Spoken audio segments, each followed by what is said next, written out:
A field in North County Dublin, late spring. A man named Dennis is harrowing a cauliflower crop when the teeth of his harrow strike something that sounds different from the usual contact with earth and stone. Not soil resistance, not the flat report of a rock, something hollow. He slows the tractor, walks back, crouches down. One of the stones forming a low ridge in the ground has shifted, and behind it there is a gap, and through that gap, if you press your face to it and let your eyes adjust, there is darkness. Not the simple darkness of a hollow or an animal burrow. A constructed darkness. Walls on either side, cut and fitted. Flat stones overhead. A passage running back further than the light can reach. Dennis calls a friend. That friend is someone who walks landscapes carefully and pays attention to the ground he crosses. And so, in the summer of 2022, a man named Joe Thompson became the first human being in probably several centuries to crawl into that passage. He filmed it on his phone. He moved slowly through a stone-lined tunnel, roughly a meter wide and just tall enough to crouch in, his light catching the dry set walls, the flat lintels overhead, the careful geometry of a space that had waited in darkness for longer than anyone living had been alive.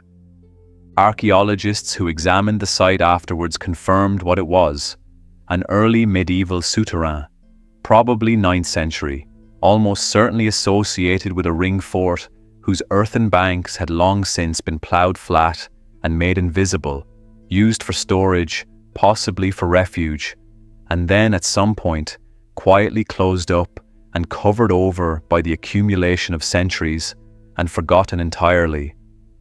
The cauliflowers had grown above it, without any knowledge of what was below them, and the harrow had found it by chance, the way so many of these spaces have been found, by the ground simply giving way. That story is not unusual. It happens somewhere in Ireland several times every decade. A drainage ditch, a building foundation, a lane collapsing in a field after heavy rain. The earth opens, and there is a stone passage underneath, dry and cool, the work of hands that have been dust for 1,000 years. And yet, the structure itself remains, sealed and waiting, as tight and geometrically precise as the day its last stone was placed. This is what it means to live above a souterrain. The majority of people who have walked or farmed or built above these spaces have done so without knowing they were there. Ireland holds more than 1,000 documented souterrains. That total grows by approximately a dozen new discoveries each year. Archaeologists who studied the distribution believe the actual number, counting those still undiscovered, those destroyed by development without being recorded, and those that have collapsed without leaving detectable surface traces, could be significantly higher than the current record suggests. Some estimates place the original total at several thousand across the island. They are found from Donegal to Cork, from Wexford to Galway. They sit beneath fields and beneath roads and beneath the floors of old farm buildings, sometimes beneath the foundations of churches that were built above much earlier underground structures with no record ever made of what was already there. They are one of the most numerous monument types in early medieval Ireland, and they are among the least well understood. Part of the difficulty is that souterrains are, by their nature, invisible from above until something fails. They were designed not to be seen. Their entrances were concealed, positioned inside the enclosure of a ring fort, where only the inhabitants would know where to find them. Their presence was an actively maintained secret, and a secret that has been kept for 1,000 years is not a straightforward thing to read, even once you find it. The other difficulty is that very few have been formally excavated. Hundreds have been recorded, documented, measured, photographed, mapped. But careful, methodical excavation with full analysis of soil samples and small finds, the kind of archaeological investigation that can answer nuanced questions about how a space was used and by whom and when, has been carried out on a small fraction of the total. Most of what we think we know about souterrains rests on their physical form rather than on what was found inside them, and the physical form tells you a great deal, but it does not answer the deepest questions. Those remain open. They remain, in a real sense, underground. What this program is going to do is take the question seriously, the question of what was actually being hidden in these spaces, and follow it considerably further than the usual answer goes. The usual answer, the one repeated on tourist boards and in heritage guides and in most of the content that touches on the subject, is a simple one. They hid from the Vikings, they stored food. Both of these things are true as far as they go, but neither goes very far. When you look carefully at everything these structures contain, the evidence built into them, the objects concealed within them, the mythology that gathered around them, the theological arguments they have silently provoked, something much stranger and more layered comes into view. The story starts, as these stories tend to in Ireland, with the ground itself. If you could walk across early medieval Ireland, say somewhere in the middle centuries of the period, around the year 900 of the Common Era, you would be walking through a landscape of ring forts, thousands of them. The estimates vary, but somewhere between 40 and 50,000 ring forts were built in Ireland between roughly the 5th and 12th centuries. Some still stand, their circular earthen banks grassy and quiet in the countryside. Many have been ploughed away, their shapes detectable now only from the air or by the slightly different colour of a crop in dry weather. They were the basic unit of settlement in early medieval Ireland, the enclosed spaces within which a farming family or small community lived and worked and raised their animals and kept their grain and conducted the ordinary business of a life. And beneath a significant proportion of those ring forts, someone dug down. They dug carefully, deliberately, with clear intent. They built a stone passage or a stone chamber or both underneath the living space of the enclosure above. They roofed it with flat lintels and covered it with earth and concealed the entrance where only they would find it. And then they used it. For what? That is the question this script is going to spend its time with. Because the answer, when you follow it properly, turns out to be several answers at once, each layered over the others, the way the stone courses of a souterrain are layered. Each one true in a different way, for a different structure, in a different place and time. And some of them are things that the standard account does not prepare you for. The number of ring forts alone, somewhere between 40 and 50,000 across the island, is a figure that deserves a moment's consideration.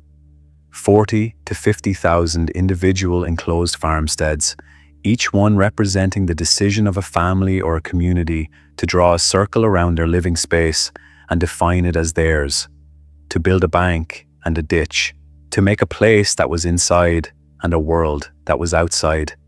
And in a significant proportion of those enclosed spaces, someone also decided to go further, to make a space that was not only inside the enclosure, but inside the earth itself, to build downward as well as inward. The logic of that decision was not purely defensive, though defense was part of it. The ring for bank and ditch were the first layer of protection.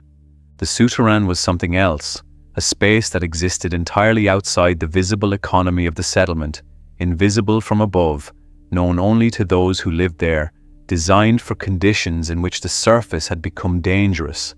It was the ultimate inside, the place where the community's most essential contents, people, food, objects, could be held in the dark until the world above became safe again. That the world above was frequently unsafe is something the archaeology confirms, and that the written sources of the period confirm in even greater detail.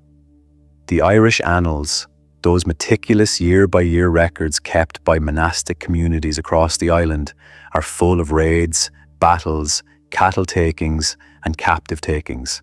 They are full of the ordinary and extraordinary violence of a society that had not yet developed the institutional machinery for sustained peace, and that operated instead through a web of obligations, alliances, and calibrated threats that could unravel quickly.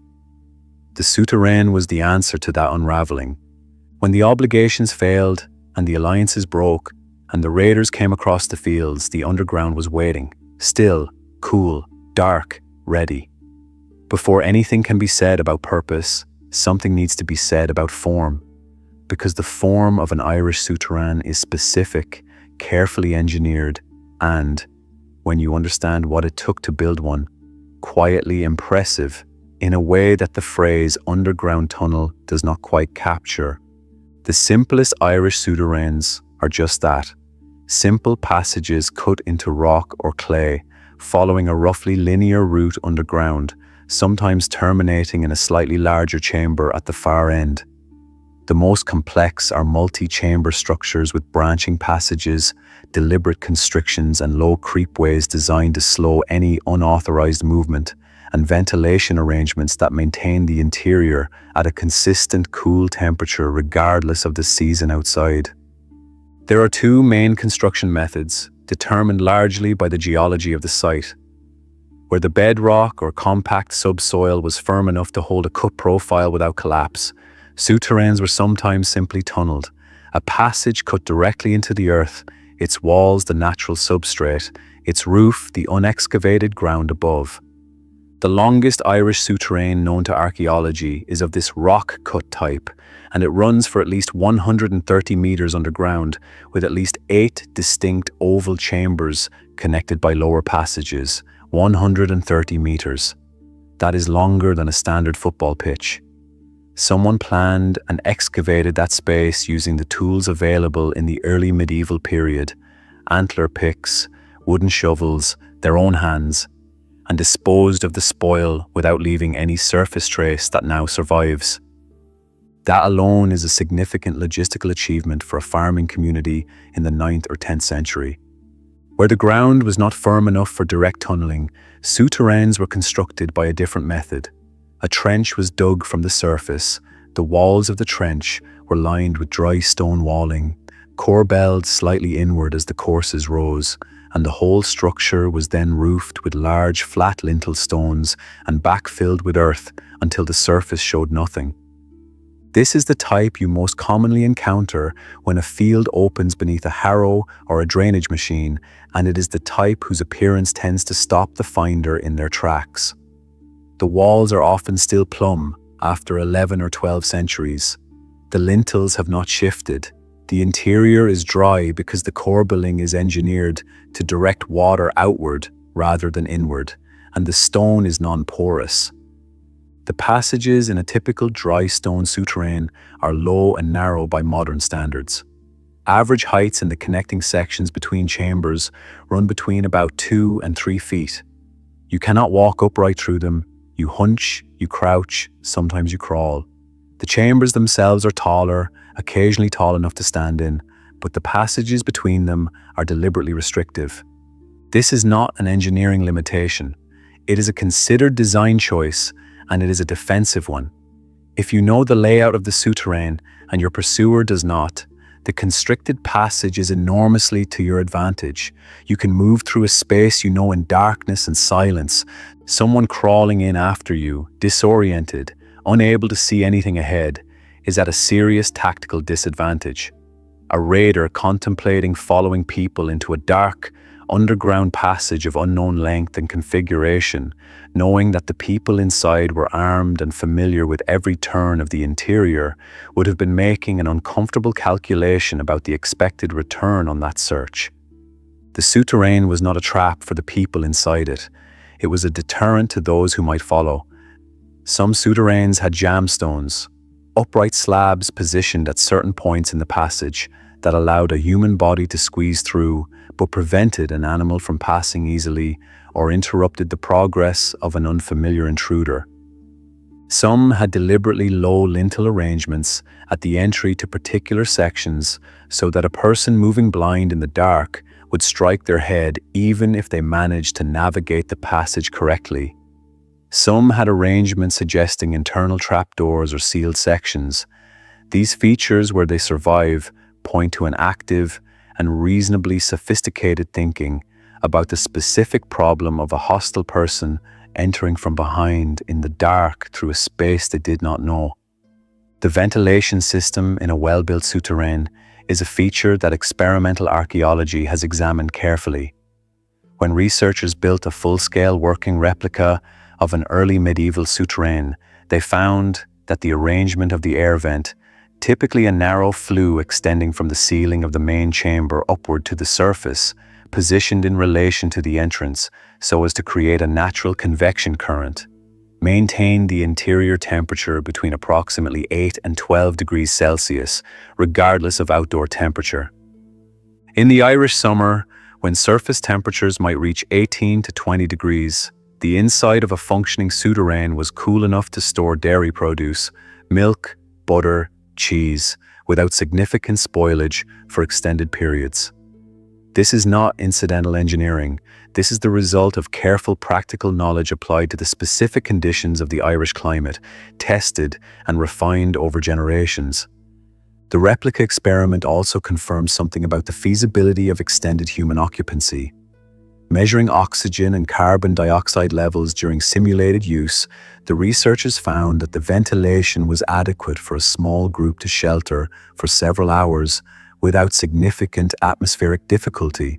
It would not have been comfortable, particularly for young children or elderly people, but it would have been survivable, which was the point. The most common ceramic type associated with Irish souterrains is called, straightforwardly, souterrain ware. It is coarse, handmade pottery, flat-based pots and bowls of a type quite different from earlier Irish ceramic traditions, found in souterrains and in associated ring fours from roughly the 7th century onward. The coarse, utilitarian character of this pottery fits a storage context. These are not fine objects for display or ritual use. They are vessels for keeping things cool and covered over time. Their presence in a structure is one of the primary indicators archaeologists use when formal radiocarbon dating is not available. The overall picture that emerges from the physical study of Irish souterrains is of a tradition of underground construction that was deliberate, varied across a considerable range of scale and complexity, and consistently oriented toward a specific set of practical concerns: cool storage, concealment, defensible refuge. But as the sections that follow will show, the practical concerns do not exhaust what these structures were doing. They are the visible surface of something that goes considerably deeper. One detail of souterrain construction that is easily overlooked in the general accounts is the care taken with surface concealment. The entrance to a souterrain in an active ring four was not, in most cases, an obvious architectural feature. It was designed to be missed. Some entrances were positioned under raised floors or under wooden platforms within the interior of a hall. Some were concealed beneath the floors of outbuildings, whose structure could be moved or dismantled quickly. Some were set into the inner face of the ring fort bank itself, disguised as a simple hollow or shadow in the earthwork. This care about concealment was matched by care about what happened inside. The experimental archaeology project that reconstructed a working souterrain found that the experience of being inside a properly built structure was not as claustrophobic or as physically distressing as the dimensions might suggest on paper. The air moved, the temperature was consistent, the stone walls were stable and provided a sense of enclosure rather than of threat. The darkness was complete, but it was a still darkness rather than an oppressive one. People who have crawled into surviving souterrains in good condition report a similar quality. The underground is quieter and more still than the surface, and the sense of being held within the earth has a particular character that is not simply the absence of the above-ground world, but something more specific, a presence of stone and silence that the Irish tradition would have understood as connected to things older than the immediate emergency being waited out. Whether the builders of these structures thought in those terms is not something the archaeology can confirm, but the care they took, the engineering detail, the deliberate ventilation, the defensive features, the concealed entrances, tells us that these were not casual digs. They were structures that people had thought about and built with the full weight of whatever knowledge and tradition they had available. The underground was a serious undertaking. To understand why someone would invest the considerable labor required to build an underground passage beneath their home, you need to understand what the world above that home looked like. Early medieval Ireland, roughly the period from 500 to 1200 of the Common Era, was sophisticated in ways that popular history often undersells, and violent in ways it often glosses over. The sophistication is real and well documented. Irish monasteries in this period were among the most important centres of learning and manuscript production in Western Europe. The scriptoriums at Clonmacnoise and Armagh and Lismore and dozens of smaller foundations produced texts, gospel books, legal commentaries, annals, poetry, mythological cycles of extraordinary cultural richness. Irish legal tradition, preserved in the early law tracts, handled complex questions of property, injury, contract, and social obligation with a sophistication that surprised the modern scholars who first studied it seriously. Irish metalwork of the 7th through 9th centuries, the brooches, chalices, book shrines, and hanging bowls, is among the finest decorative metalwork produced anywhere in early medieval Europe. The Ardagh chalice, the Tara brooch, the Derrynaflan paten, all emerge from this period, from communities that also built the underground passages we are discussing. These were not people living at the margins of human capacity, but the social and political organization of early medieval Ireland also created conditions in which violence was a constant and calculated background presence in ordinary life. Ireland was not a unified kingdom. It was a landscape of small competing kingdoms. Estimates suggest around 150 at any given time, arranged in shifting hierarchies of tribute and obligation. The boundaries between these kingdoms were not fixed lines on a map. They were contested margins, and the currency of contest was cattle, land, and people. Raiding was embedded in the social fabric in a way that modern categories struggle to fully describe. Small raids, the kind intended to drive off a neighbor's cattle or a rival's horses, were so common as to barely merit extended comment in the annals, appearing with the same registral neutrality as weather events and harvest notes. Larger raids, the kind involving burning a settlement and pressing survivors into slavery, are also recorded as a regular feature of political life, not as exceptional atrocities. The early Irish law tracts devote significant attention to the categories and rights of slaves, to the distinctions between different kinds of unfree status, and to the conditions under which enslaved people could be transferred between owners or could earn freedom. This legal detail reflects an institutionalized practice, not an incidental one. Cattle and slaves were the primary currency of the early medieval Irish economy, before coinage arrived through Norse settlement in the 9th century. The law tract Uri Kecht Beck, the small primer, describes among its provisions a freeman who sells himself into servitude. The Annals of Ulster record, under the year 964, a famine so severe that a father was in the habit of selling his son and daughter in exchange for food. The Chronicon Scotorum for the year 1116 notes that hunger drove men not only to eat dogs, but one another. These are not marginal historical details. They are evidence of the kind of world in which an underground hiding place beneath a farming settlement was not a paranoid precaution, but a rational investment. Then, in the summer of 795, something new arrived on the Irish coast. The first recorded Viking raid in Ireland targeted the monastery on Rathlin Island, off the northeast coast of what is now County Antrim. The raid was quick, precise, and professionally efficient. The monastery was the objective because monasteries were where the portable wealth was, the altar vessels, the reliquaries with their precious metalwork, the gospel books with their jeweled covers, the accumulated resources of a community stable enough to accumulate them. The Norse raiders had spent several decades developing, through raiding around the coasts of Britain and the Frankish territories, a detailed operational understanding of where valuable things were kept and how to reach them before any meaningful response could be mounted. Over the following decades, the pattern intensified and changed in character. What began as seasonal coastal raiding became, by the mid-9th century, something structurally different. In 841, a Norse longfort, a fortified ship harbour, was established at the mouth of the River Liffey, Dublin, or the beginning of what would become Dublin. Another appeared at Oweynagat near Dundalk in the same year. The Norse were no longer raiding and leaving with the tides, they were settling. The Irish response to this changed situation included, the archaeology suggests, an intensification of souterrain construction. The cluster of souterrain dates in the 9th and 10th centuries is not coincidental. These structures were being built, and in many cases, added to existing ring forts that had not previously had them, in response to a threat environment that had become both more professional and more geographically extensive than the intertribal raiding tradition it did not replace, but dramatically expanded upon. Because what the Norse wanted, in commercial terms, was not primarily the burning of settlements. Burning was sometimes tactically useful.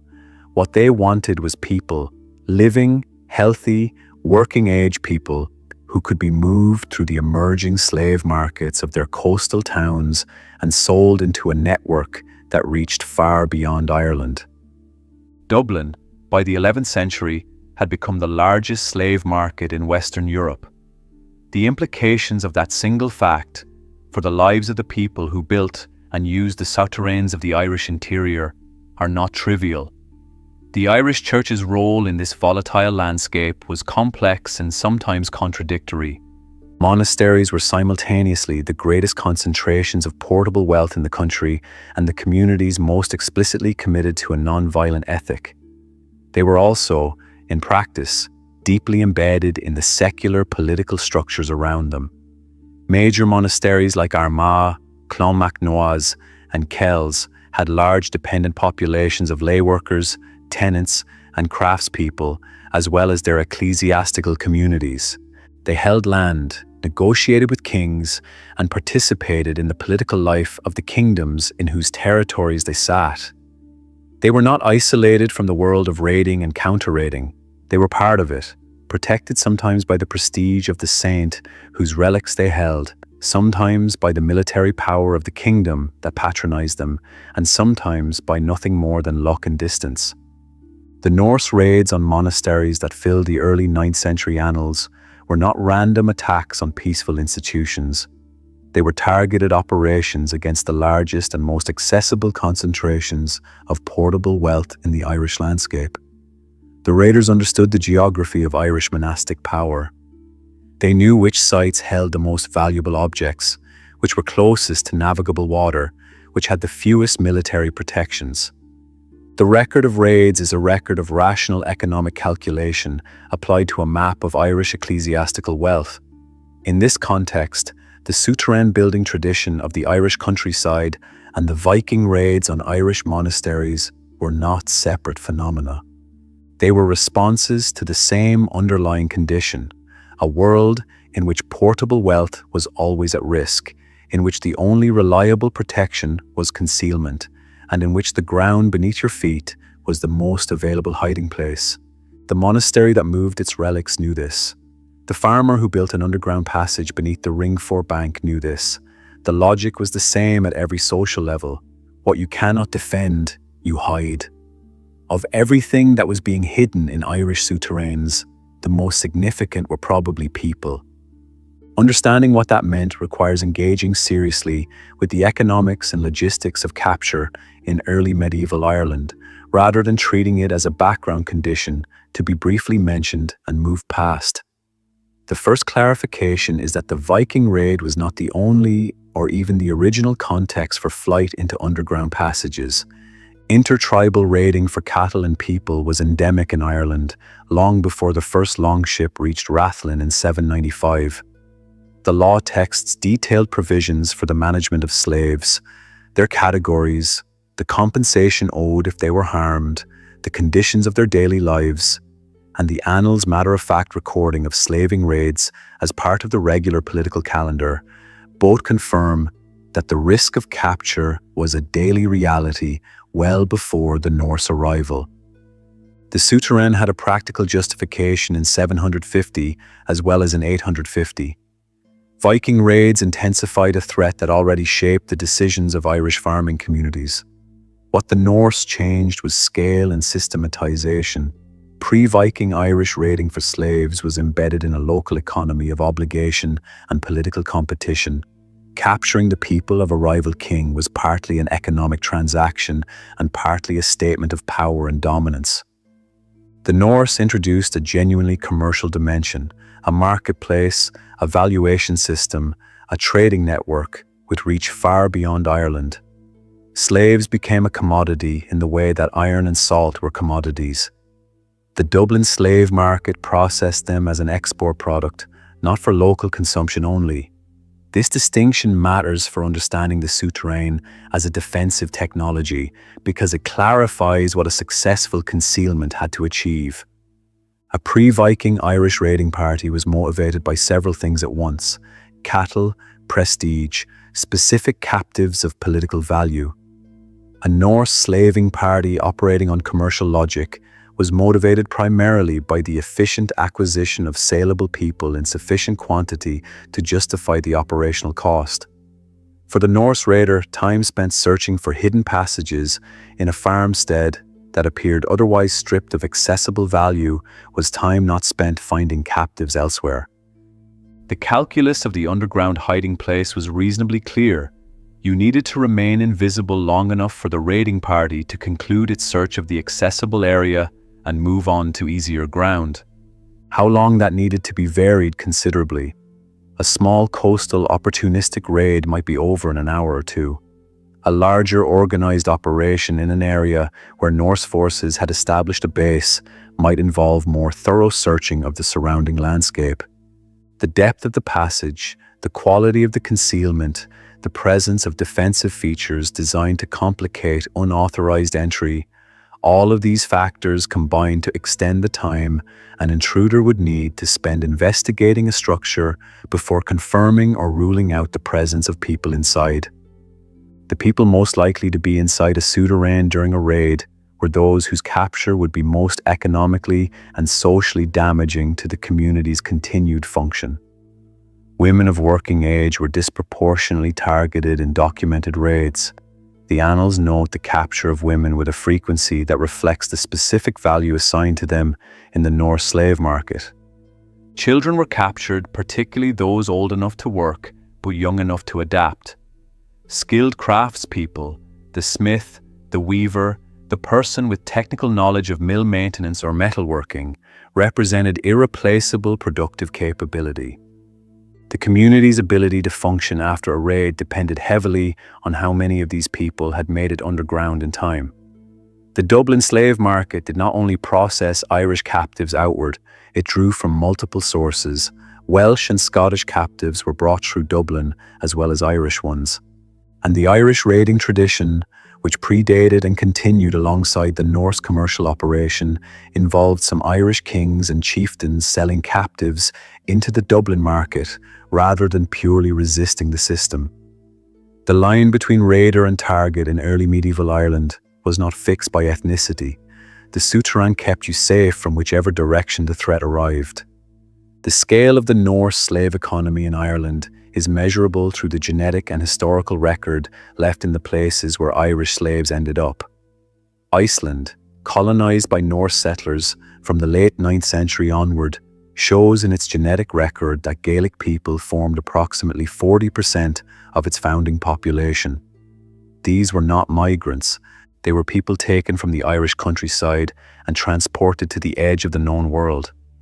In 875, Irish slaves in Iceland launched what has been described as the largest slave rebellion in Europe since the fall of the Roman Empire, killing their owner, Hjörleifur Hrodmarsson, and fleeing to a group of offshore islands. These were people who had been taken from exactly the kind of rural farming community that built and maintained souterrains, and who had retained enough organization and will to resist even in extreme circumstances. The objects carried underground alongside the people were, in many instances, the community's most portable and most irreplaceable wealth. The early Irish Church's response to the intensified Viking threat involved the systematic movement of relics, the physical remains of saints, housed in decorated metalwork reliquaries that were the spiritual and economic center of a monastery's authority, to places of greater safety. The Book of Kells is believed to have been transferred from the Iona Foundation to Kells in County Meath, at least partly as a direct response to the vulnerability of Iona's coastal position. Whether some of these sacred objects made their way into souterrains at ringfors and monastic sites across the Irish interior is something the archaeology can only partially address. The systematic emptying of souterrain contents before abandonment, the pattern that leaves most excavated structures essentially clean, suggests that what went in was carefully recovered. The hiding was orderly. The objects survived to be retrieved. The silent, emptied souterrains of the archaeological record are, in most cases, evidence of success rather than failure. The things were placed there, the danger passed, the people came back up and took what they had left below, and the passage remained, sealed in the earth, ready for the next occasion. The Annals of Ulster contain specific entries that illuminate what the threat of capture meant in practical terms. Under the year 821, the Annals record a Norse raid on Howth in County Dublin, in which a great prey of women was carried off. Under 835, a raid on Duleek in County Meath. Under 836, multiple entries record raids across Connaught, Meath, and the Leinster borders that together give the impression of a landscape under sustained, systematic pressure. These entries are not unusual. They are representative of a pattern that ran for decades. The communities that built and maintained souterrains in the 9th and 10th centuries were living inside this pattern. They were not passive recipients of a threat they had no tools for addressing. The souterrain was one of those tools. It was not the only one. The Ring Fort Bank was another. The alliance network of the extended kin group was another. The relationship with a local king who had military obligations was another. But the souterrain was the most reliable, the most consistently available, and the most independent of any other party's action. You did not need your king to turn up. You did not need your neighbors to rally. You needed to be underground before the raiders knew the settlement was inhabited. This independence is one of the features of the souterrain that deserves more emphasis than it usually receives. In a political world structured around obligation and alliance, where the protection you could count on was the protection that others were incentivized to provide, the underground passage was a form of self-reliance. It required no one else's intervention. It asked only that the people who needed it knew where it was and could reach it in time. That simplicity was, in the conditions of the 9th century Irish countryside, a significant practical virtue. The Viking slave trade's influence on Irish society extended beyond the simple dynamics of raid and hiding. The existence of the Dublin slave market created economic incentives that changed how Irish communities understood themselves and their neighbors. Cattle raiding was an older tradition, but the commercialization of human capture introduced a different kind of calculation into Irish inter-community relations. The value of a captured person was now measurable in terms of the Dublin market price for a healthy adult.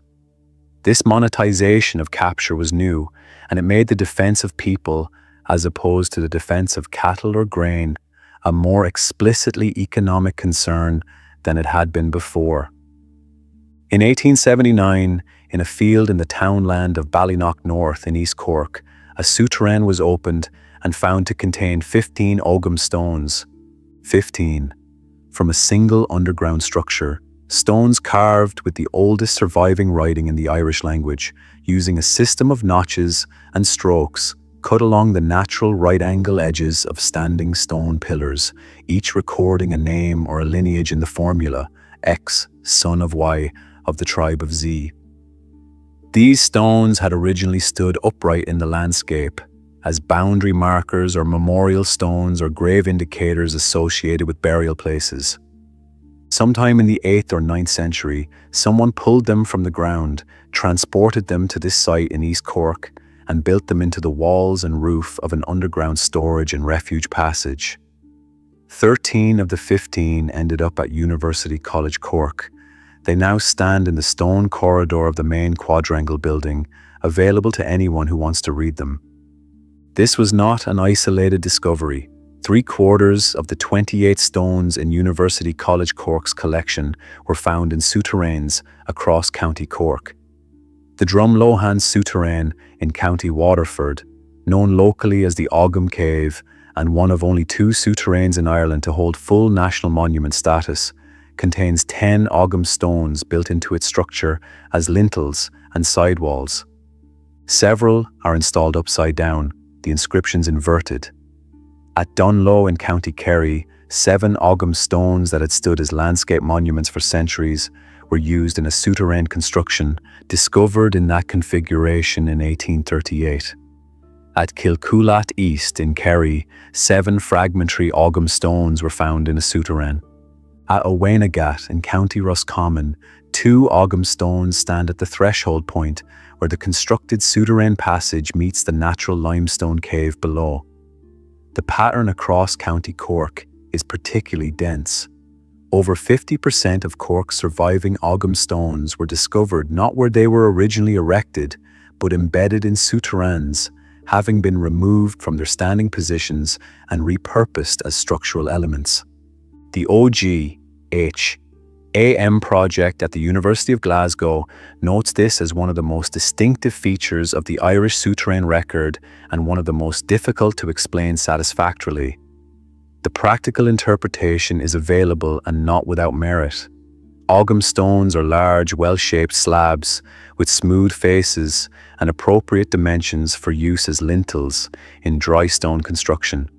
They were typically found in locations that were being cleared or reorganized during the period when souterrains were being built, as Christianity consolidated its presence and the pre-Christian memorial tradition associated with these stones gradually lost its active social function.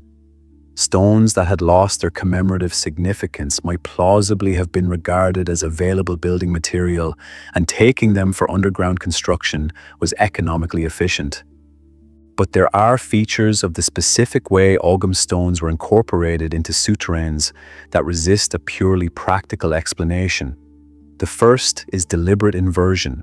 At Drumlohan, several stones are installed upside down, the inscriptions oriented so the text runs from top to bottom rather than from the base upward, which is the conventional reading direction for Ogham.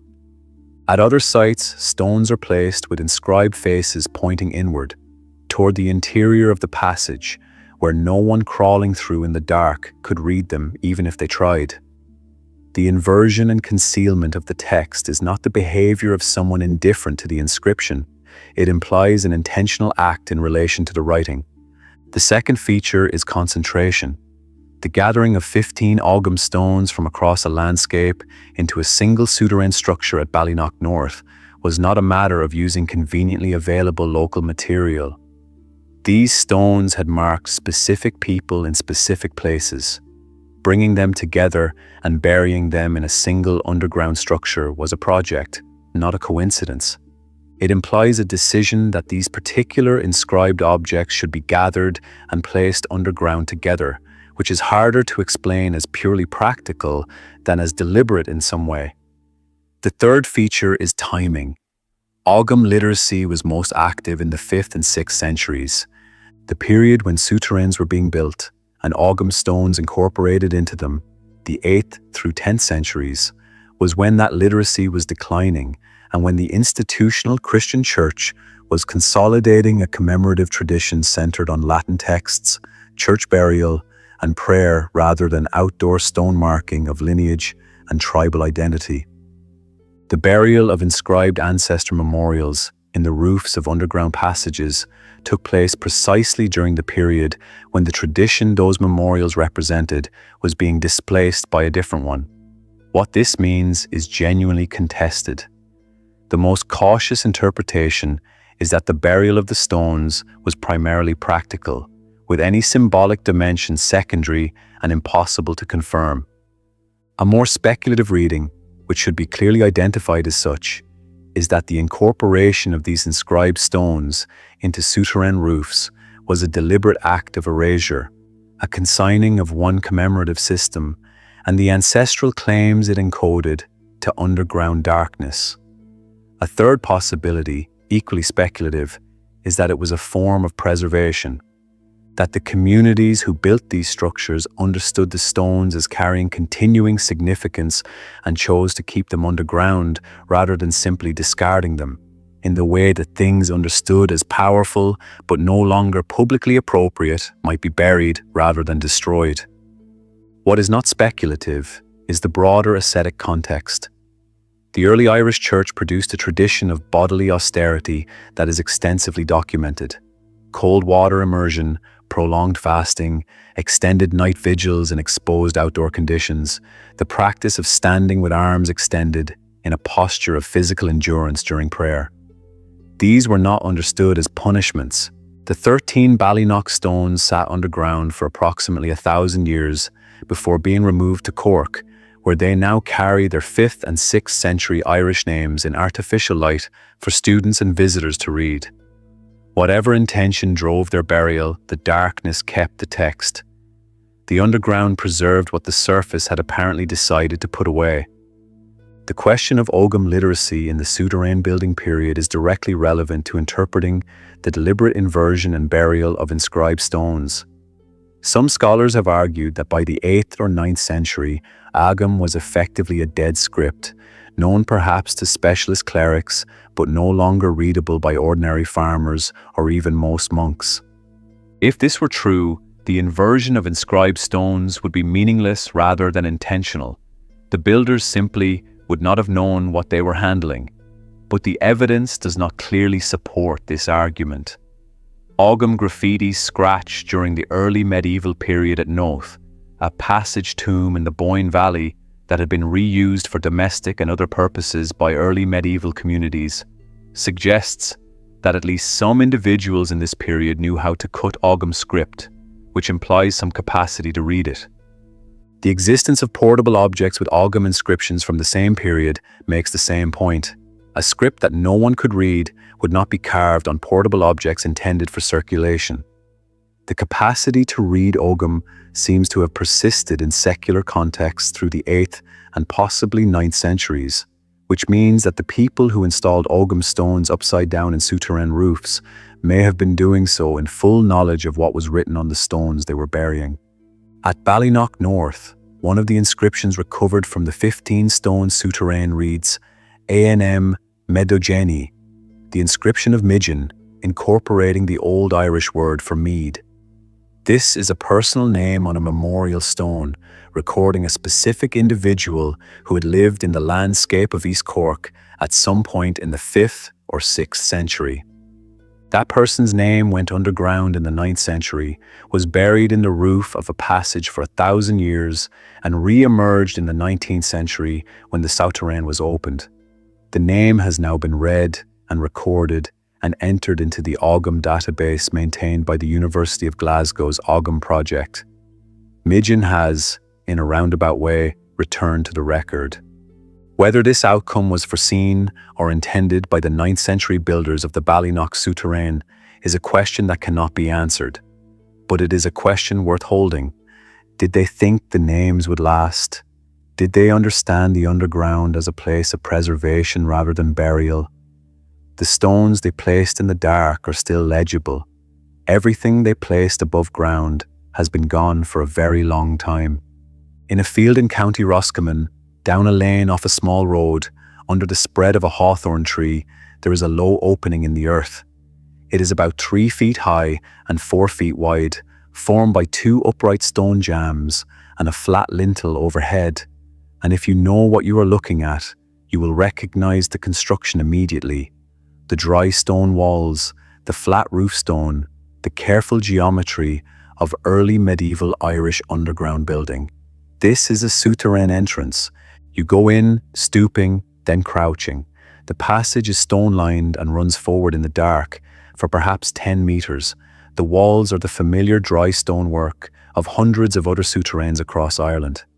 The roof is flat-linteled, the floor is uneven stone, the temperature drops as you move inward. And then, around 8 or 9 meters in, the stone walls simply end. The floor drops. The ceiling rises dramatically. The constructed human passage has led you into something that no human being made, a natural fissure in the limestone bedrock, wide enough to stand in, extending downward for about 7 meters and running for approximately 37 meters in total length. The passage is still around you, but the walls are now the walls of the earth itself. This is Oweynagat, in Irish, Oweynagat, the Cave of the Cats. It sits within the landscape of Rathcrogan in County Roscommon, the ancient royal site of the province of Connacht, a complex of over 250 recorded monuments spread across roughly 6 square kilometers. The cave predates the souterrain by a very considerable margin. The limestone fissure was formed by geological processes entirely independent of human activity, probably in the karst dissolution processes of a period far older than any human presence in Ireland. But at some point in the early medieval period, probably somewhere between the 7th and 12th centuries of the Common Era, someone built a stone-lined passage connecting the surface of the Rathcrogan landscape to the entrance of the natural cave below. The choice of that site in that landscape was not practical. The cave had been mythologically charged for a very long time before the souterrain was constructed. In the earliest stratum of Irish mythology associated with Rathcrogan, Oweynagat is the entrance to the otherworld, the Sid, the place where the Tuatha De Danann dwell and from which supernatural forces reach into the world of the living. The Rathcrogan complex was the legendary seat of the kings and queen of Connacht. Queen Medb, whose connections with the cave run through multiple mythological and literary texts, is said to have been born in this cave. The 12th century Book of Leinster describes Oweynagat as Doras Ephrain Naharian, Ireland's gateway to hell, in the Christian framing that had by then overlaid the older mythology. One of the 2 ogham stones at the entrance to the constructed passage is inscribed with a name that reads in transliteration as the Stone of Fruch, son of Medb. Whether this records a historical person whose mother bore the same name as the legendary queen, or carries some mythological coding, the modern record cannot fully resolve. The association with the figure of Medb at the threshold of this cave is not incidental. The myth associated most directly with Oweynagat is the Extra Nerai, the adventures of Nera. A Connacht warrior named Nera, standing guard at the palace on Samhain night while his companions sleep, follows a spectral host into the cave and finds himself in the otherworld. There it is summer, while winter holds the surface above. He lives among the otherworld people for a time, takes a wife, and learns from her that the destruction he had seen, the burning of Medb's palace, the killing of her household, was a vision of what will happen at the next Samhain unless he returns to warn her. He escapes, carrying wild garlic, primroses, and golden fern as proof of where he has been, because in the other world, the growing season continues, while the surface world is locked in the cold dark of midwinter. This is not a story about a geographical hell in the Christian sense. It is a story about a different time running within the same space, a place where the seasons run differently from those above, and where the dead continue in warmth and light, while the living endure darkness. The cave is the threshold between those 2 conditions, the place where the membrane is thin enough to cross, and where crossing it means encountering time itself running at a different pace. At Samhain, the stories say, the cave opened and released the beings of the otherworld into ordinary life. Strange cattle emerged from the darkness, copper-winged birds flew out, whose breath withered every plant as they passed overhead. 3 monstrous cats appeared in the tail of Bricrew's feast, sent from Oweynagat to test the Ulster warriors. initiatory trials perhaps, or the surface narrative of an older ritual whose exact character has been transformed into a warrior story without fully losing its earlier shape. The Morrigan's connection with Oweynagat adds a dimension that shapes any reading of the decision to build a structured entrance there. The Morrigan is not simply a battle goddess in the Irish tradition, despite her frequent appearance in that context. She is a sovereignty figure, a power associated with the land itself, with its fertility and its wildness, with the capacity of the land to sustain or to refuse the king who claims it. Into this landscape, carrying all of this accumulated significance, someone in the early medieval period built a stone passage. One possibility, clearly speculative and stated as such, is that the constructed passage was a formal threshold, a built acknowledgement of what was already understood to be present below. By constructing a stone-lined approach to the cave entrance, the community at Rathcrogan was doing something to their relationship with the mythological space. They were making the crossing deliberate and architecturally marked. They were placing the geometry of human intention at the boundary between the ordinary world and what lay beyond it. This would not be without parallel elsewhere. The approach passages of Neolithic Irish passage tombs, Newgrange, Noath, Douth, are also constructed passages to spaces understood as different in kind from the ordinary surface world. The megalithic architecture frames the event. The passage is how you arrive at the threshold. At Oweynagat, someone applied the same logic to a natural cave carrying the mythological weight of a sovereignty goddess and Ireland's connection to the otherworld. The two ogham stones at the threshold point, standing where the human-made walls give way to the natural rock, carry names into that crossing. Whether they were placed as offerings, as territorial claims, or as some other acknowledgement of the threshold's significance, they stand where the constructed ends and the natural begins. The specific choice to build a stone entrance passage to Oweynagat, rather than simply leaving the natural cave accessible from the field, may reflect something about how early medieval communities related to places of intense mythological significance. The natural cave had probably been accessible to anyone who knew where it was, for as long as human beings had lived in the Rathcrogan landscape. But the built souterrain created a different kind of access. It defined a route. It imposed architecture on the crossing. It said, in the language of construction, this is how you approach this place. The hawthorn tree that now grows above the entrance is itself mythologically freighted.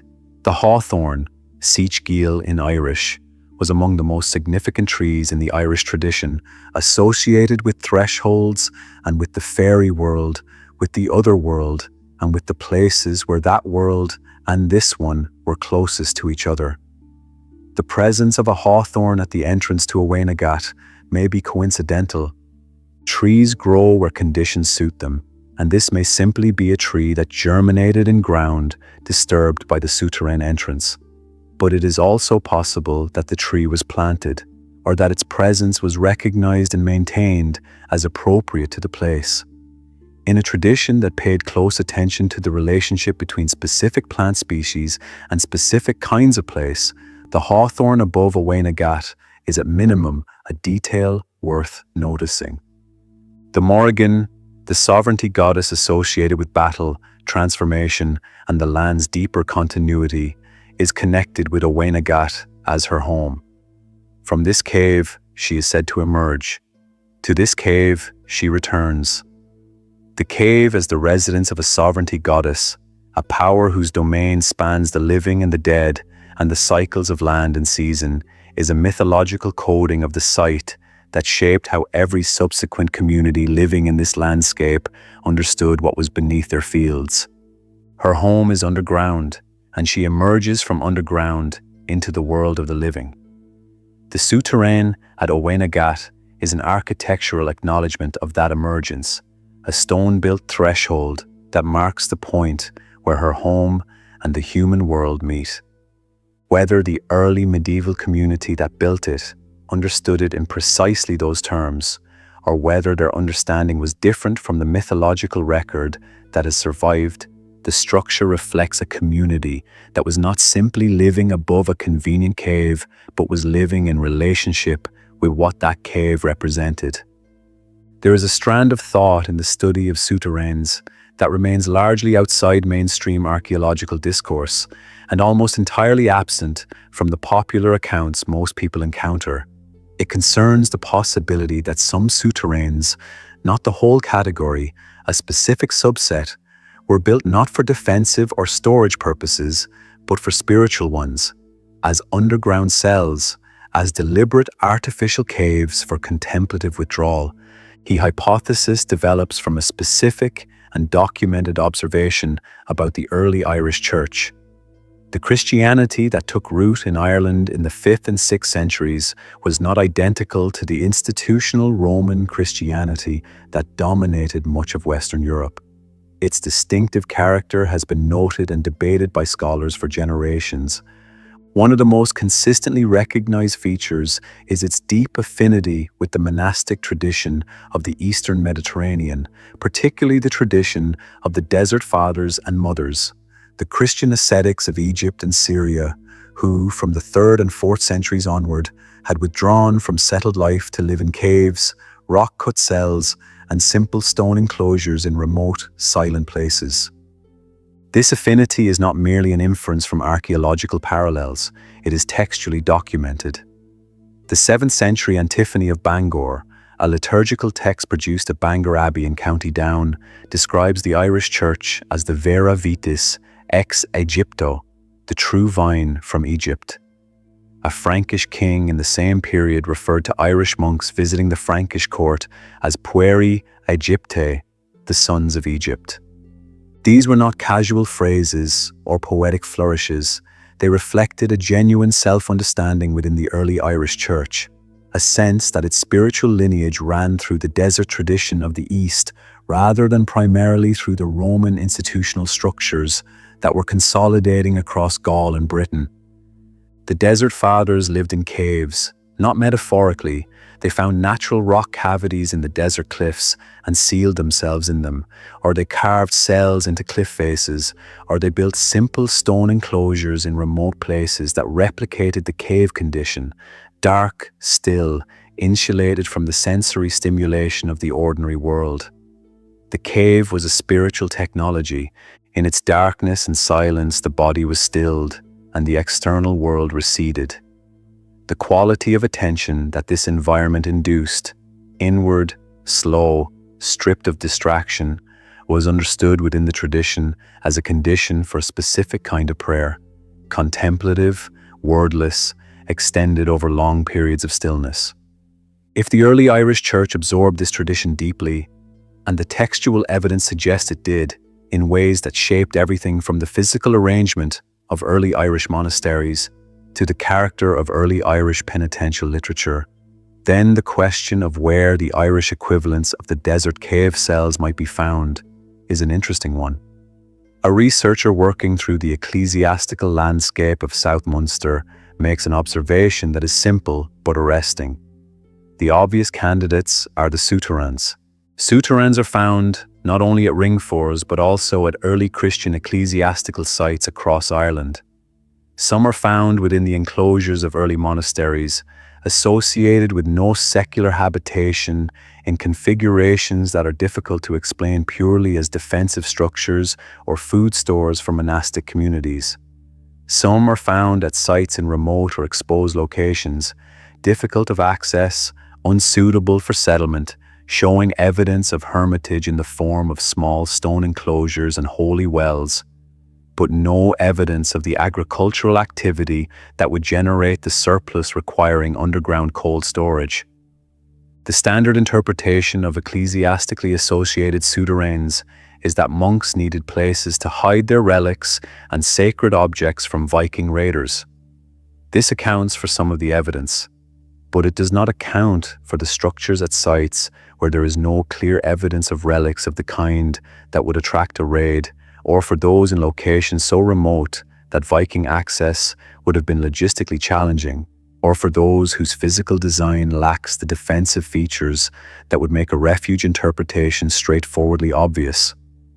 The hypothesis and it must be clearly identified as not being endorsed by mainstream archaeology in its stronger form, is that some of these structures were built as deliberate underground cells, artificial caves for contemplative use, spaces where a monk or anchorite could descend into cold, dark silence and remain there for some period of deliberate practice in the tradition the Irish Church had absorbed from the Eastern Desert.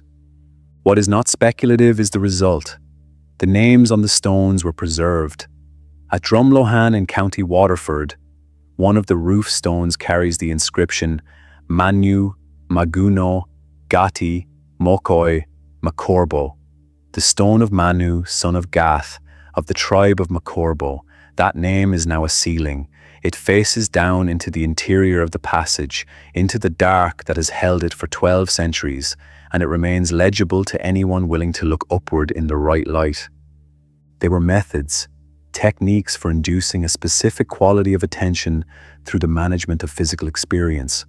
A period of voluntary confinement in a cold underground passage, in darkness, in silence, is entirely consistent with this framework and with the broader Desert Father tradition the Irish Church drew from. Whether it was specifically practiced in Irish souterrains, the current textual record does not directly confirm. The absence of that confirmation is not evidence that it did not happen. Early Irish monastic practice was not systematically documented in ways that recorded every specific technique of contemplative withdrawal. The ecclesiastical hypothesis does not require that underground cells were common. It requires only that they were possible, and that the physical conditions they created were understood within the relevant tradition as spiritually significant. Both of those conditions seem to be met. One of the persistent puzzles in souterrain studies is the uneven distribution of these structures across Ireland. The Dingle Peninsula, the Beara Peninsula, the Aran Islands, the Inishowen Peninsula of Donegal. These are areas where early Irish Christianity established some of its most distinctive and most physically demanding expressions. The beehive cells of Skellig Michael, rising from the Atlantic on a vertical rock stack 12 kilometers offshore, are the most dramatic surviving example of this tradition. Small, dry stone cells, corbelled like souterrain chambers, built in an exposed place that required deliberate effort to reach, and where daily life in all but the most favorable weather conditions was physically arduous. The relationship between the corbelled beehive cell above ground and the corbelled souterrain chamber below ground is not usually discussed in the archaeological literature, but it is a structural parallel worth noting.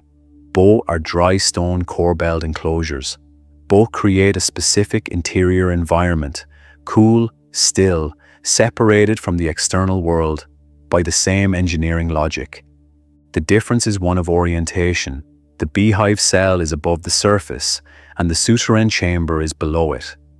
If the above-ground cell was understood as a spiritual technology for the contemplative withdrawal its inhabitants sought, the below-ground chamber offers the same physical conditions in a more extreme form: darker, cooler, more completely separated from sensory stimulation, more completely underground.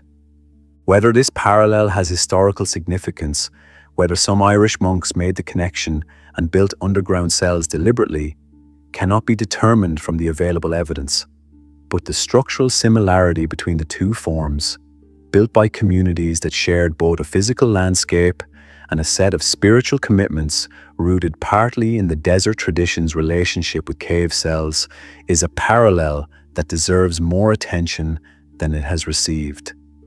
The ecclesiastical hypothesis asks us to hold open the possibility that the underground passage was, in some contexts, not a place things were hidden in, but a place people went deliberately. Not a refuge from the world, but a way of going further into it. The specific sites that are most suggestive for the ecclesiastical hypothesis are those in remote and exposed locations along Ireland's western coast.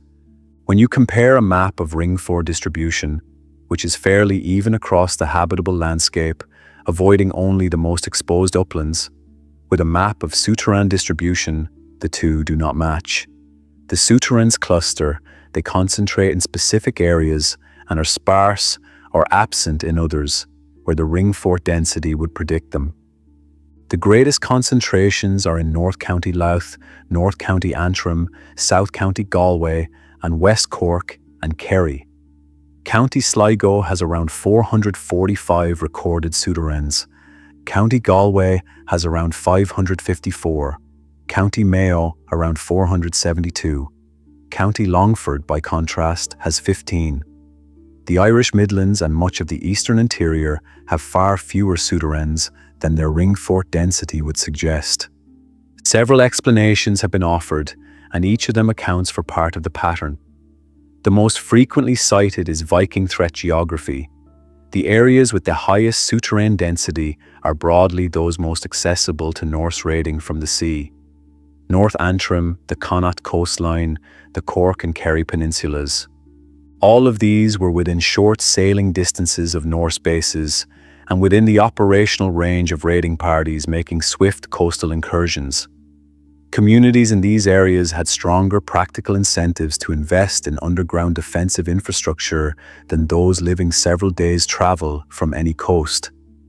This explanation is real and accounts for some of the pattern, but it does not account for all of it.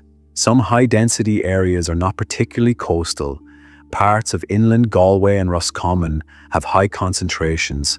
Some accessible coastal areas in Munster have relatively low souterrain densities.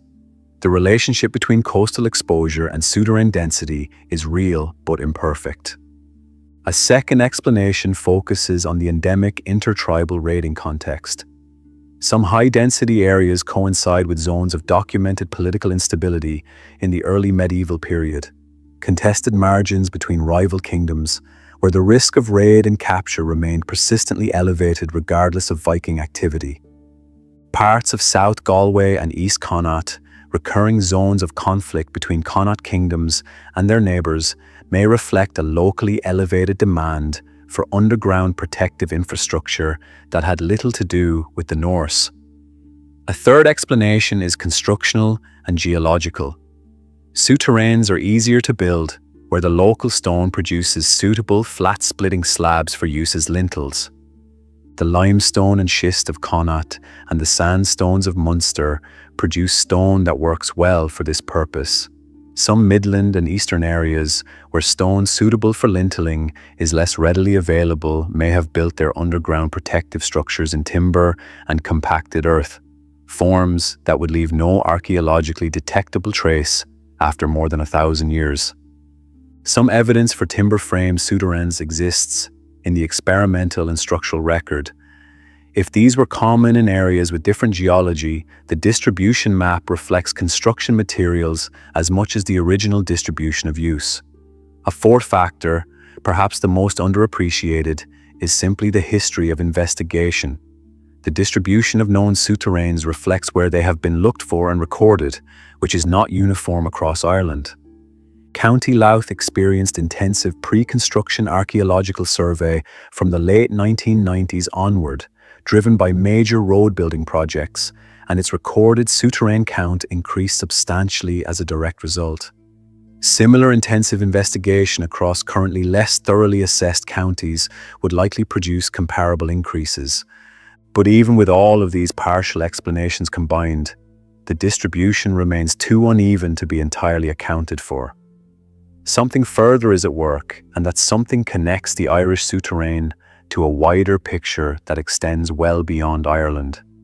Souterrains are not an Irish invention. They are part of a family of underground structures distributed along what archaeologists call the Atlantic facade, the western edge of Europe, from Brittany northward through Cornwall, Wales, Ireland, and Scotland to Orkney and Shetland. In Brittany, structures closely related to Irish souterrains appear from the Iron Age. In Cornwall, they are called fogus, from the Cornish word for cave, and approximately 15 confirmed examples survive, associated with Iron Age settlement sites. In Scotland, earth houses appear in concentrations particularly in the northeast and in the Western Isles and Orkney. Some Orkney examples have produced radiocarbon dates from the very early Iron Age, making them possibly the oldest dated examples in the entire family of structures. Prehistoric Cornwall's Wikipedia article states directly that fogus are comparable to the underground passages found along the Atlantic facade in Scotland, Ireland, and Brittany, and that they have been suggested as a component of a shared Western Atlantic identity. This is the broader picture that the Irish souterrain is one part of, a community of practice along the western sea lanes, maintained across long periods, connecting communities that share trade networks, kinship structures, and possibly a shared understanding of the relationship between the living and the underground. The suggestion from Archaeology Orkney that the traditional narrative of a southward origin for these structures, moving northward from Gaul, no longer holds, and that some of the earliest examples may be in Orkney itself, further complicates the picture. The Atlantic facade may have been a zone of parallel development rather than a transmission route for a single innovation. Multiple communities along the western edge of Europe independently arrived at the underground stone chamber as a meaningful and practical structure. That convergence is itself an observation worth sitting with. The connection between Irish souterrains and Scottish earthhouses is worth dwelling on, because Scotland's distribution offers an independent data set that can be compared with Ireland's. In northeast Scotland, earthhouses are found in significant concentrations associated with Iron Age and early medieval agricultural settlements. In the Western Isles and in Orkney, earthhouses of various dates are also found, some of them dating earlier than the conventional Irish period. The Orkney examples in particular have attracted attention because some of their radiocarbon dates place them in the very early Iron Age, which would make them older than comparable structures elsewhere in the Atlantic zone. If the earliest souterrain-type structures are in Orkney rather than in Gaul, the traditional southward origin narrative becomes difficult to sustain. A tradition that began in the far north of Scotland and spread southward along the Atlantic seaways is a different story from one that originated in Gaul and diffused northward. The Orkney Archaeology blog that reviews this evidence suggests that the traditional narrative of southward diffusion holds no water when the actual radiocarbon dates are examined. The pattern may instead reflect parallel development, multiple communities along the Atlantic edge independently arriving at the underground stone chamber because the conditions that made it useful were shared across the Atlantic zone. Those conditions were an Atlantic climate with a relatively narrow temperature range, making underground storage at ambient rock temperature genuinely useful for dairy and other perishables, a tradition of dry stone construction using the local stone, and a social and political environment in which portable wealth was regularly at risk from raiding and where the defensive value of concealment was well understood. All of these conditions were present along the Atlantic facade, from Brittany to Orkney, which may explain why the underground stone chamber appeared in multiple places across that zone at various points in the Iron Age and early medieval period. The Atlantic identity hypothesis, the suggestion that the souterrain tradition reflects a shared cultural practice among communities that understood themselves as connected across the western seaways, is speculative, but not without supporting evidence. The pottery connections between early medieval Ireland and Western Gaul, the shared features of insular Latin art across Britain and Ireland, the specific character of Christianity in Ireland, Brittany, and Wales that sets it apart from the Roman tradition dominating the continent. All of these point to a zone of lateral cultural connection along the Atlantic edge that operate independently of the land-based networks of the European interior. Stand outside a souterrain entrance, hypothetically in the middle of a night in the year 950, in a ring fort somewhere in North County Antrim. The earthen bank of the Rath surrounds you. Beyond the ditch, the outer world is dark and still. Inside the enclosure there is a timber hall, some outbuildings, a byre for the cattle. There is a raised platform where the fire stays banked overnight, and there, against the inner face of the bank, visible if you know to look, is the entrance to the souterrain, a low stone lintel. Darkness below. Hat is in there tonight. The most obvious answer is dairy, butter in wooden vessels, cream in the coarse, round-based pottery bowls that archaeologists call souterrain ware, possibly grain, possibly smoked or cured meat from the autumn slaughter. The temperature differential between the stone-lined passage and the Irish summer above is consistent enough to matter significantly for a pastoral farming economy whose wealth was denominated in cattle and whose daily economic life depended heavily on dairy processing and preservation. A reliable cold store was not a convenience, it was a practical economic asset that the community had invested considerable labor in creating. But other things might be there tonight: a leather satchel containing a gospel book, a decorated reliquary housing the bones of the settlement's founding saint, a collection of silver dress pins representing the family's portable wealth in metal form. These objects are not being kept cool, they are being kept safe, and safe in this landscape means hidden. The economics of raid suggest that a slaving party working efficiently through a district would not invest significant time searching for concealed underground passages in farmsteads that appeared otherwise stripped of accessible value. Concealment was, in many documented cases, effective. The archaeology of excavated souterrains is largely an archaeology of absence. The structures are clean, the contents are gone. The Farandreg souterrain in County Louth, one of the more thoroughly excavated examples, yielded a rotary quernstone, a bone comb, a copper alloy stick pin, 3 bone needles, and fragments of souterrain ware pottery. These are residues, the things left behind when the community cleared out what mattered. The excavator concluded that the souterrain had been deliberately closed and sealed in the 12th century. The closing was orderly. Someone took the meaningful things and sealed the rest. That orderly emptying is significant evidence in itself. It tells us that in most cases the community survived and returned. The hiding worked. The people came back up, retrieved what they had left below, and continued. The silent, empty souterrains of the archaeological record are not primarily evidence of tragedy. They are evidence of a defensive technology that worked often enough to be worth maintaining across several centuries. The pottery assemblages found at souterrain sites add a layer of social information. Souterrain ware, that distinctive, coarse, flat-based ceramic, is found predominantly in the northern half of Ireland and in the areas of highest souterrain density. It appears in context from approximately the 6th century onward and seems to have been produced locally in each region rather than being traded from a centralized source. The distribution of souterrain ware largely tracks the distribution of souterrains, suggesting that the pottery and the underground storage tradition developed together as a connected material culture, not as separate practices that happen to overlap.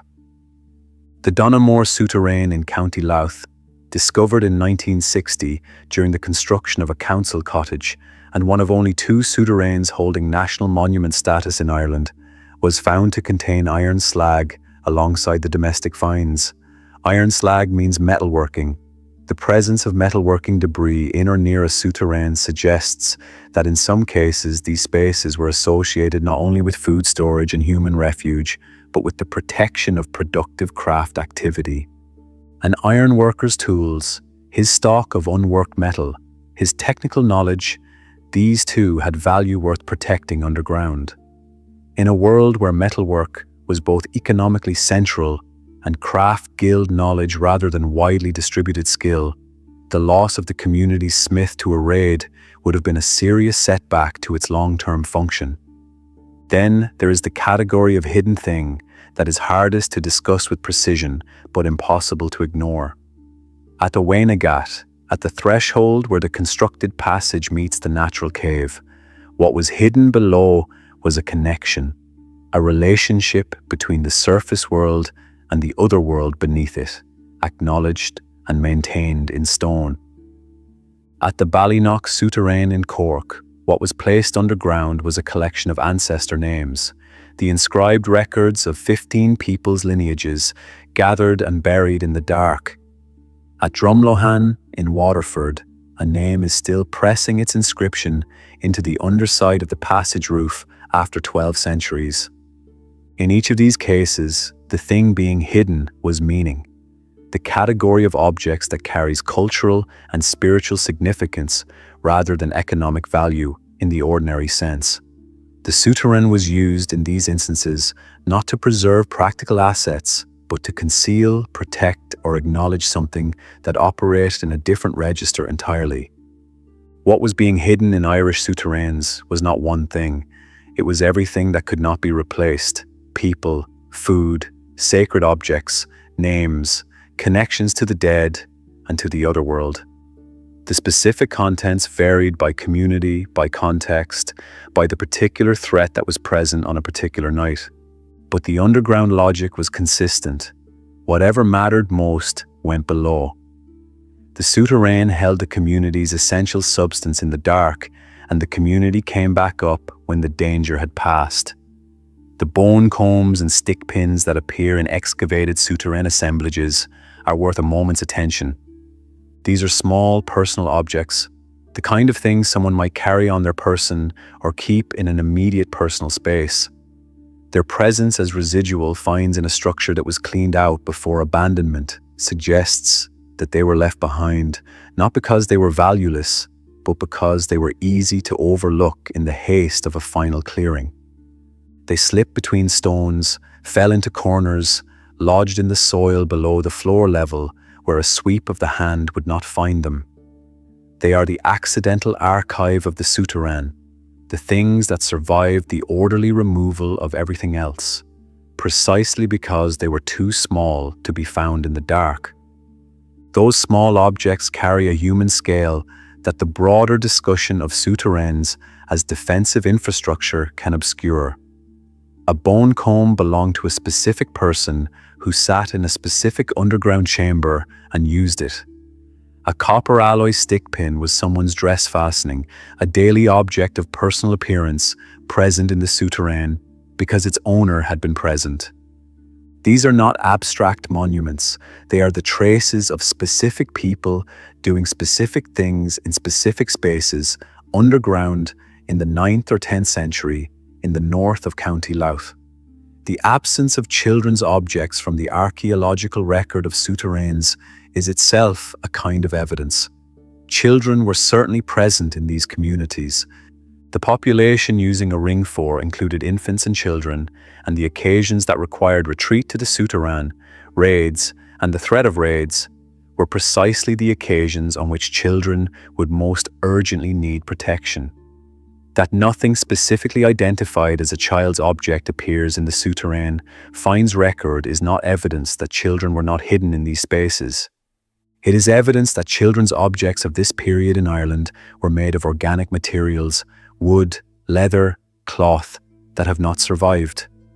The souterrain held children as well as adults, in the dark, in the cool, waiting. The organic record of their presence is simply gone.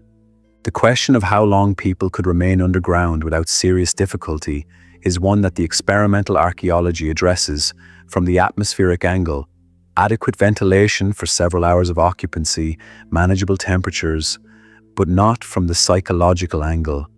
Hours in complete darkness in a confined space with the sounds of the surface world muffled by stone and earth above is not a comfortable experience by modern standards. For communities that had grown up with the souterrain as a familiar feature of the family enclosure, entered from childhood and used regularly for storage, the underground would have been less alien than it might seem from the outside. It would have been a known space, a specific known space, the particular smell of the stone and the specific coolness of the air as recognizable as any other room in a life spent largely in the same small radius. The dark was the dark of their own souterrain, not an unfamiliar dark. The souterrain in Donabet that Joe Thompson crawled into in the summer of 2022 had been sealed for centuries. Centuries during which the field above it changed hands many times, was farmed by different families with different tools, was recorded in different categories on different maps. The National Monument Service had no record of it. The Ordnance Survey maps showed nothing at that location. It was simply there, in the dark, waiting. That discovery was routine. Approximately a dozen new souterrains come to archaeological attention in Ireland every year. Some are found by construction work, some by agricultural operations, some by the ground subsiding over a passage whose stone walls have finally reached the end of their structural life. Each new discovery adds to the recorded total, and each serves as a reminder that the recorded total is not a complete picture of what exists. The recorded total stands at over 1,000. Estimates of the true total, including structures not yet discovered, structures destroyed without being recorded, and structures whose surface traces have been completely erased by centuries of agricultural activity, vary considerably. Some researchers have suggested the actual number could be several times the documented figure. The uneven distribution of archaeological investigation across Ireland means that some counties have been far more thoroughly assessed than others. The intensive survey work in County Louth following road building programs substantially increased that county's recorded count. Similar systematic investigation elsewhere would likely produce comparable results. Modern survey technologies are changing what can be detected without excavation. LiDAR, laser imaging from aircraft, has transformed the ability to identify subtle variations in ground topography that indicate collapsed or subsurface structures invisible to direct observation. Applied comprehensively to the Ballyknock area of County Wicklow in 2022, LiDAR doubled the total of recorded archaeological features for that landscape, revealing a 42-hectare Bronze Age hill fort, 5 previously unknown Cursus monuments, and dozens of other sites that centuries of field observation had not identified. The survey covered a specific area intensively. It did not cover all of Ireland, but it demonstrated what the technology produces when applied with appropriate care. The detection of souterrains specifically from LiDAR is more challenging than the detection of surface earthworks because the structure is underground and leaves minimal surface expression. Collapsed passages can sometimes be identified as linear depressions in the topography. Ring forts associated with souterrains, often clearly visible in LiDAR as circular or oval earthworks, can direct attention to areas where underground structures might be present and worth investigating through targeted ground survey or excavation. As more of Ireland's landscape is covered by systematic LiDAR survey, the chances of identifying previously unreported souterrains will increase steadily. What is already certain is that many of the documented souterrains have never been properly excavated. Hundreds of recorded structures exist only in the state of formal documentation. Their entrances noted, their existence logged in the National Monuments Record, but their interiors never subjected to the kind of careful stratigraphic analysis that would tell us in detail how and when and for what purposes they were used. The Finnis souterrain in County Down, one of the very few open to the public, a 30-meter main passage with 2 side passages and documentary references going back to 1836, was cleared of accumulated soil and surveyed in 1977, but never formally excavated. The original entrance location remains unknown. A description from 1836 mentions stone steps leading down to the structure that have never been found. What those steps look like, what they tell us about the original access arrangement, and what the undisturbed deposits around the current entrance might contain, these remain open questions. This is not a failure of anyone's commitment. It is a description of where archaeology normally finds itself: significant sites identified and protected, analytical resources that cannot keep pace with the number of structures requiring attention, and a gradual accumulation of unrealized potential in the form of questions the evidence could answer if the work were done. Beneath several Irish fields, at this moment, there are souterrain passages that have been sealed since the 12th century. The people who closed them removed what they valued and left. No subsequent person has entered. The stones are still dry. The temperature inside is probably still between 8 and 12 degrees. If any organic material survived the closing, unlikely, but not impossible, depending on the specific conditions of the seal, it is as well preserved as the day it was placed there. And somewhere in those sealed passages, in at least some of the undiscovered and unexcavated structures, there are the traces of how communities in early medieval Ireland understood the ground beneath their feet. The souterrain was not simply an engineering response to a practical problem. It was an expression of a relationship between the community and the cold, between the living and the hidden, between the surface world and whatever the surface world contained below it. A practical relationship, certainly, an economic one, but also, in the places and contexts where the evidence supports it, a mythological one and perhaps a spiritual one, a repeated acknowledgement that the underground was layered with different kinds of significance that the word storage does not begin to account for. Ireland's surface history, the churches and monasteries and round towers, the Norman castles and Georgian squares and Victorian terraces and the working farmsteads of 10 centuries, has been described and catalogued and written about extensively. The underground history is different. It is still largely in the ground. It is still sealed by stones that have not been moved in living memory. It is still waiting for the question specific enough and patient enough to draw it out. The souterrains were built to keep things safe in conditions of persistent uncertainty. In that purpose, across the centuries, they have succeeded beyond any expectation their builders could have had. They have held their contents through 12 centuries of change above them, through the transformation of the communities that built them, through the arrival and departure of the Norse, through the Norman arrival, through the full revolution of the modern world, down to the cauliflower farmer and his harrow in 2022. The last stone the last builder placed is still there in the dark, patient in the way that stone is patient, which is a very long patience indeed, and one that the surface world, with all its noise and urgency, has not managed to disturb. If the slow movement through this underground history has found you somewhere comfortable, and if the stone passages and the buried names and the cave at the edge of the known world have carried you towards something like rest, a like, and a subscription will bring you back when the next story is ready. There is no hurry. The passages have been waiting 1,000 years. A little longer makes no difference to them. From the sealed chambers of County Antrim, from the ogham stones facing down in their cork roofs, from the threshold of the Cave of the Cats, where the constructed world ends and the natural one begins. Good night.